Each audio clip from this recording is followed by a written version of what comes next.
Well, hello everybody. Hi. So I have literally tried to make videos several times this past week, and every time something came up and I had to get off and go do something. I think we just lived through what was one of our busiest weeks this summer, and that's why you guys didn't get a video. But I am here. We're all good and nothing's wrong. We're just end of summer busy.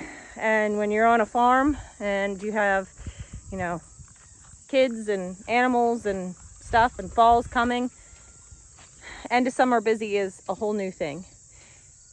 Currently, point 13. Yeah, we have no electric in our fence, so we are going to walk it, but we have to unplug it really quick.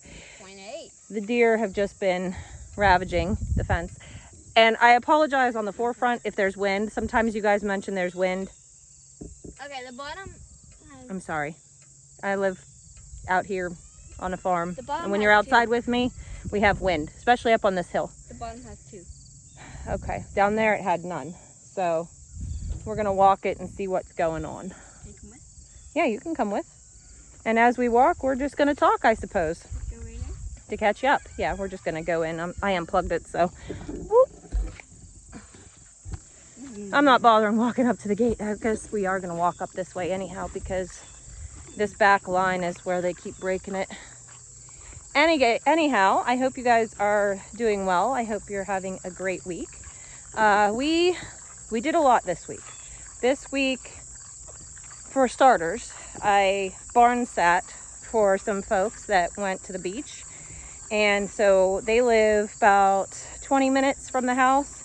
So every morning we would come out and we would do our barn work. And then we would drive 20 minutes to their barn and do their barn work. And then drive 20 minutes home. And we've done that twice a day, every day since last Friday night. So that eats up a lot of time, and can't really, I mean, I could probably record while I was driving, but it's not conducive, really. So anyways, we had that going on. And then I ordered a load of gravel and I leveled our stalls. And it's really difficult to talk to you guys while I'm on the little mini skid trying to do stuff like that. So it's another reason I didn't get on here. And then we got more pea gravel for the front yard garden. So that's finally done. Hi, Mr. T. Hey, wait. Mr. T is, he is our Jersey steer we're raising out. Whoop. He's actually brindle. He's really, Harley was swinging on a vine. It scared him. He's a really pretty boy. Actually, wouldn't mind getting his hide tanned. What's that? Oh, no, Saggy's fine. Don't let me forget I have these T-posts here. So this week has really just been very scattered and hectic, and my oldest son had a hockey game we went to. You know, just things like that. A lot of running around we had to get done. So I apologize for being absent, but we are here and we are doing good, and I hope everybody's having a great weekend because it's Labor Day weekend. Hi, Nut. Nut's come to say hi. Yeah, she has. Haven't you? She's all muddy. It rained here last night. Ooh, it rained here last night, finally. I mean, it poured, which is fantastic. We really needed the water. Harley, you want to grab that post? We could take it out of here. She's fine. I'm just looking for places where the fence might have shorted out. So we're just taking a nice stroll with the cows under some shade trees. Yeah. Trying to think what else is new here to catch you up with on the farm. Oh, here we go. Look. Look. Why you let the deer do that, huh? My girl. Yeah, my girl. Okay. Let me put you guys down and we're gonna fix this brake real quick. All right, we got that fixed. Nut approves. That's Hazelnut. Isn't that right? She's like a big puppy. And Mocha. She's sassy, careful. Mocha, are you sassy today? Mocha? Hmm? Oh, I see. Oh, just a nice girl. Yeah. Nice. I see her, she is. Love my cows. Sometimes I just look out the window and I say, look, those are my cows. This is my Tony. This is, yeah. Look at Rebels over here playing in the thistles. And Tony. Yep. Cows are pretty awesome. When you have good cows. Not when you have crappy cows. But cows taste pretty awesome, I think. And I think once I get up here, we're going to have a quick talk about how awesome cows do taste. So bear with me. Right, guys, I was going to sit out in the beautiful garden up there that I just got done finishing the pea gravel. But it's a bit breezy, and so I just decided I would come in here and tomato tunnel and finish up this video. So yeah, I want to talk about meat. So I was watching Vivek's YouTube channel, and he's been doing a interview with, I'm assuming he's a man from the UK, and they've been talking about animal welfare and factory farming. And we also know that RFK has a platform where he's talking about factory farming, and that is important. It is important to me because of many reasons. Here on this farm, or a small family farm, we focus on regenerative agriculture. We focus on, I mean, our animals are well taken care of. Our animals, their welfare is like top of priority, you know. And I'm sure, I'm not saying that factory farmers don't take animal welfare into consideration. It just looks different for us. It looks a lot different because our animals are being animals. They're outside. They're not in one big building all day long. Granted, those animals have fans and plenty of sawdust and sand, and I've seen the whole thing. So I really don't want to talk about the factory farming part of this. What concerns me, and there's still a breeze in here, so I apologize, guys. I really try.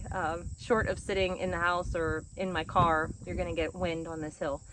Anyways, what concerns me is today's snippet with this gentleman that he was talking to. They were talking about engineered meats, and Vivek seems to be in favor of it. Actually called out Florida for banning the use of bioengineered meats. I guess he has a friend that owns one of these businesses. They take cells from animals without harming the animal, and then they put it in a petri dish and grow you a steak. That's just, it sounds disturbing to me on many levels. But and this is good, because we need to be able to look at our own picks and our own people that we like and identify that there are things that we don't like about them. This is very human nature, to be able to have differences of opinions and be able to talk about it while not canceling somebody and not disliking them in the future. I still very much like Vivek, but I do not like his stance on this, and this worries me a little bit because RFK has mentioned that, you know, he has a stance on big ag. Is this going to be his response? I hope not. I hope that he is going to support small farms. Small farms used to sustain our way of life. They used to sustain life, period. Small family farms used to supply their neighborhoods, and we've gotten away from that. Now we use factory farms, and things are trucked to your grocery stores. And people can't seem to understand how it would work if small family farms did take care of their communities again.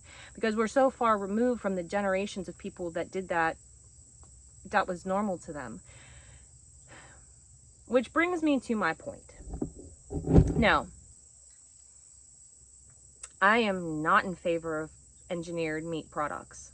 I am not in favor of that at all. I think from a health point of view, there's not been enough testing done. I think that in the future, we will see that there are implications.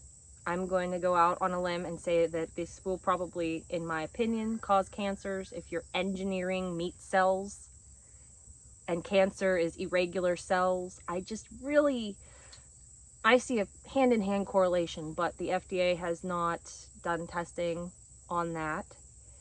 So we don't know. And also things like that just don't show up overnight. I mean, it takes years for things like that to finally build up in someone's system. However, do I think the federal government has a place in regulating what we can and cannot eat? No.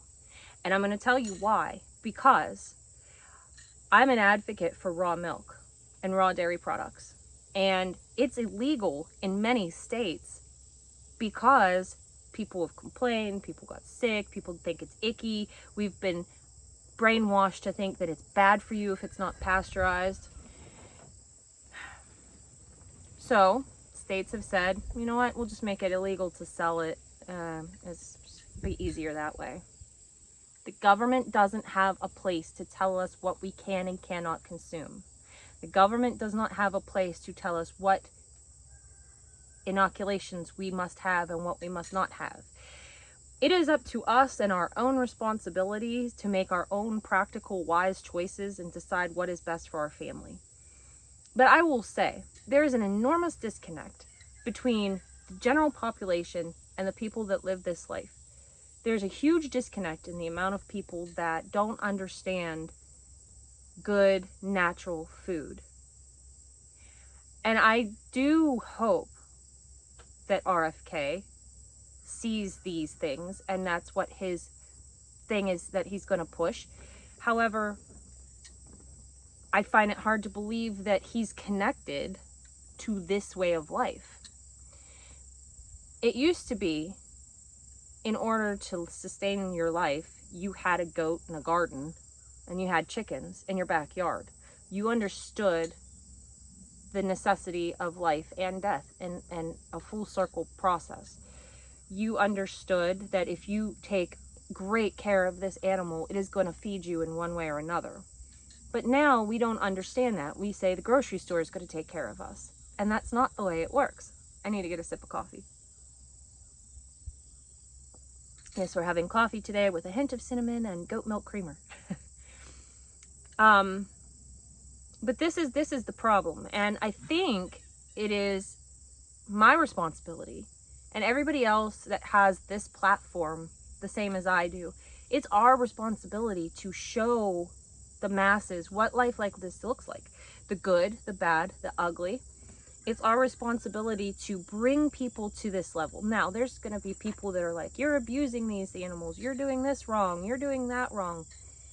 Those are the people that really need to open up their eyes. I saw this is a squirrel brain moment, but I was scrolling through Facebook, just an absolute cesspool. But anyways, I was scrolling through Facebook, and I saw a post where they said that this woman showed up at their house and was very concerned. So she was complaining and yelling about this calf that was tied up in their arena for days and days and days, and how could they be so inhumane and all of this. Meanwhile, it was a roping dummy. It was plastic, it wasn't real. But it's easy to drive by and see things in life and point the finger and say this is wrong, but you actually have no idea what goes on behind closed doors. And that very well sums up what I'm trying to get at here. I have, I guess, a multitude of points, but the most important thing I'm trying to send home is we do not want the government telling us what we can and cannot eat, who we can and cannot buy food from. And at the same time, we need to educate the masses to why the small farm is so very important. I do believe if we stop selling off our farmland to housing developments and everything else, and we give small farmers the education and the tools and the tax breaks and the financial help that they need, make it so much less expensive for somebody to go out and buy their 10 acres, you know, to go out and buy 50 acres. If we did these things and we gave them the tools, then these small farms can feed a community again. How that looks is going to vary location to location. Farmers markets are a huge trend right now, and I can see that growing and blossoming, and having farmers markets in inner cities where if prices came down, you know, diesel fuel, the price of everything came down, where farmers could actually compete with grocery store prices. And sometimes they do. Sometimes they do. So that's not even a valid argument. But sometimes we do know that this good homegrown food can be more expensive, and there's a good reason for that. Labor and costs of everything. But if they could get the prices to come down a little bit and they could go into these inner cities, then guess what? You can sell. But again, the government comes in and has much red tape. That's why I can't sell my bread anymore, you know? Could I go get that licensing? Absolutely, I could, but I'm stubborn, guys. I'm really stubborn. I'm really stubborn. Anyways, getting back to the point, there's so much red tape, and it's been through years and years and years of people complaining that things aren't done right, and so the government just steps in and says, fine, we're going to make a rule against it so that, you know, everybody's happy. But it's hurting us, guys. It's hurting us. All these extra little laws that people are suing for and all this other stuff, it's doing nothing but hurting us. We're giving them the keys to the castle. We're allowing them to dictate every bit of our life. I'm sorry if this has been a very incoherent speech to you guys, but the fact of the matter is, these are the thoughts that bounce around in my head every day, and I can see it happening. You know, I can see how they've gained control over the years, and the problem is so many people can't see it. But yeah, we need to bring back small farms feeding their communities, and we need to make that happen. And we need to make sure that their idea of getting rid of industrial ag is not engineered foods.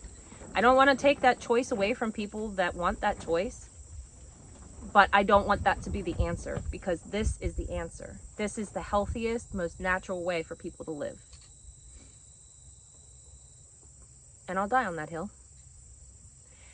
Anyways, guys, I gotta get to the grocery store, because having had this incredibly busy week, we haven't gone to the grocery store at all. We do stock up on a lot of things, so when we go, it's just for little stuff, but you know, the little stuff you need, so I guess we have to go.